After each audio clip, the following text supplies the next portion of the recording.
साथियों, आज ये संदेश मैं उत्तराखंड पुलिस के अपने समस्त साथियों के लिए रिकॉर्ड कर रहा हूँ।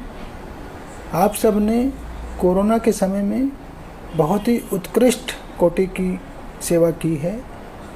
आपने देश भर में पुलिस की छवि को आगे बढ़ाया है, लाखों लोगों की मदद की है और लॉकडाउन को दृढ़ता से लागू किया, किंतु साथ ही साथ मानवीयता बनाए रखी। इस बात की पूरे देश में सराहना है। ओवरऑल पुलिस की छवि में बहुत ज़्यादा सुधार हुआ है आपके पॉजिटिव कार्यों से। मैं आपको बता दूं, देश में पुलिस का ट्रस्ट कोशेंट पहले 30% हुआ करता था, आज वो 90% तक चला गया है। तो ये सब आप लोगों की निस्वार्थ सेवा और कड़ी मेहनत से ही संभव हो पाया है।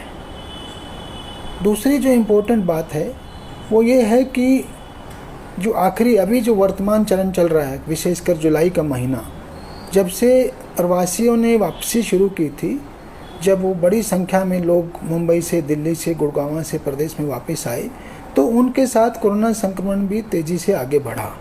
तो ऐसे में हमारे पुलिसकर्मियों के भी संक्रमण की संभावना बढ़ गई। तो शुरू में तो हम बचे रहे।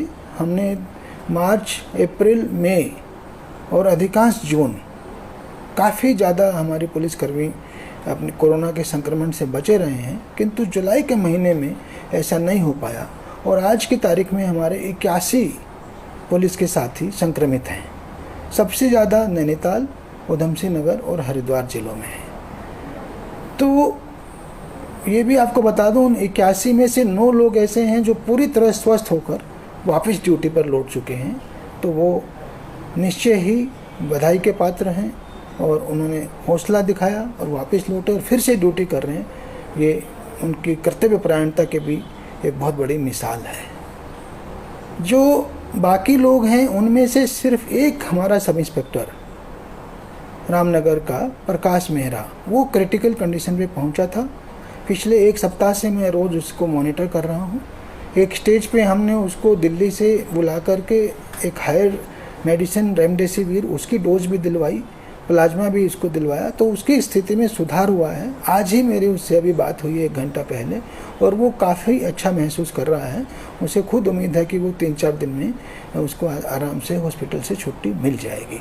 तो मैं आप सबको ये कहना चाह रहा हूँ कि देखिए, हमें बहुत सारी ड्यूटियाँ करनी हैं। आप सभी जानते हैं कि जो नॉर्मल पुलिसिंग ड्यूटियाँ हैं वो भी वापस लौट आई हैं, चाहे शिकायतें हों, चाहे क्राइम हो, चाहे क्राइम को रोकना हो, चाहे क्रिमिनल को अरेस्ट करना हो, इन्वेस्टिगेशन करना हो। तो हमारे बहुत से रोल्स हैं और उन सब में संक्रमण का खतरा रहता है। तो मैंने शुरू में ही आपको SOPs भेजी थी और आपको इक्विपमेंट भी समय समय पर आपके जो यूनिट प्रभारी हैं, बटालियन प्रभारी हैं, जिला प्रभारी SSP हैं, सब ने उपलब्ध कराए होंगे। मैं आपसे फिर से एक रिक्वेस्ट करना चाहता हूँ कि सभी लोग जो SOPs बनी हैं उसका एकदम अक्षरशः पालन सुनिश्चित करें। जितने हमारे कैंपस हैं, थाना हो, पुलिस लाइन हो, बटालियन हो, सबको दिन में कम से कम 3 बार सैनिटाइज करें।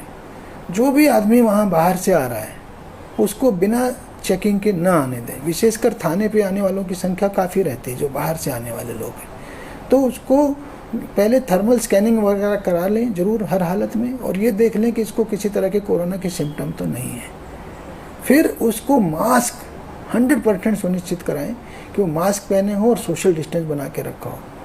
आप तो स्वयं पहने ही पहने, किंतु जिससे मिल रहे हैं, जो आपसे मिलने आ रहा है या जिसकी आप चेकिंग कर रहे हैं, वो मास्क पहनना बहुत ज़रूरी है। ये आप समझ लीजिए, एक संक्रमित व्यक्ति अगर उसने मास्क पहना हो तो उसके संक्रमण को ट्रांसमिट करने की संभावना 90% से ज़्यादा कम हो जाती है। तो यानी रिस्क हमारा बहुत ही कम रह जाता है और अगर हमने भी पहना हो तो 99% रिस्क खत्म हो जाता है।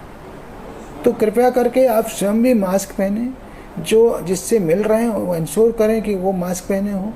आपके लिए एक एक्स्ट्रा मैं आप सबसे अनुरोध कर रहा हूँ कि फेस शील्ड जरूर पहने। आप देखिए, सभी फ्लाइटों में जो भी है मैंडेटरी है फेस शील्ड पहनना। फेस शील्ड का दोहरा लाभ है कि पहले तो मास्क में अगर कोई कमी रह जाए तो फेस शील्ड आ गई आपके पूरे चेहरे पे, नाक पे, आँखों के सामने। दूसरा, अगर कहीं गलती से कई बार हमारा हाथ लग जाता है बार बार, तो हाथ भी नहीं लगेगा क्योंकि हमने फेस शील्ड पहनी हुई है। मुश्किल से ये 40-50 रुपए की चीज़ है, 35-40-50, और सभी ज़िलों को एसएसपी को कह दिया गया है कि आपको हर हालत में उपलब्ध कराएं। तो कृपया करके वो लोग जिनको पब्लिक के सामने आकर ड्यूटी करनी पड़ रही है, वो ज़रूर से ज़रूर इस फेस शील्ड को पहने। इसके अलावा बाकी जितनी चीज़ें हैं, जब आपको बड़ी और ज़्यादा रिस्क की ड्यूटी करनी पड़ती है तो पीपीई किट भी पहने। मुझे याद है जब ट्रेन मुंबई से आ रही थी लाल कुआं और हरिद्वार, तो मैंने 100% सुनिश्चित करा था कि जितना भी हमारा स्टाफ होगा, रेलवे स्टेशन पे हो या राहत केंद्र में, 100% पीपीई किट पहनेगा, क्योंकि उनमें संक्रमण की दर बहुत ज़्यादा थी। तो ऐसे ही आपको देखना है, जब भी आप जहां आइसोलेशन ड्यूटियां हैं, जहां क्वारंटाइन ड्यूटी हैं, जहां संक्रमण की ज़्यादा संभावना है, कंटेनमेंट जोन्स हैं, तो जहां भी आपको लग रहा है कि खतरा ज़्यादा है, तो वहां फिर पीपीई किट भी एसएसपी को भी हमने कहा है वो पीपीई किट भी ले ली जाए। मैं आप सबसे आपके कर्तव्यपरायणता की, सबसे पहले आपकी कर्तव्यपरायणता की, आपने जिस ढंग से ड्यूटी की है उसकी पुनः सराहना करता हूँ। और आप सब लोगों को हमने कोरोना वॉरियर्स भी ज़िले में, हर ज़िले को कहा था कि बनाए जाएं, प्रशस्ति पत्र दिए जाएं। मुख्यालय स्तर से भी आपको जो प्रदेश भर में आउटस्टैंडिंग पुलिसकर्मी होंगे उनको मेडल्स दिए जाएंगे। और मैं ये भी आपसे अनुरोध करता हूं कि अपना हौसला बनाए रखें, मनोबल बनाए रखें, मनोबल गिरने न दें, सावधानियाँ जरूर बरतें, किंतु कोरोना हो गया हमारे साथी को तो डरने की ज़रूरत नहीं है। हम जो है उस बाधा को भी पार करेंगे और वापस लौट करके पुनः अपनी ड्यूटी पर आएंगे। ये मैं आप सबसे उम्मीद करता हूँ।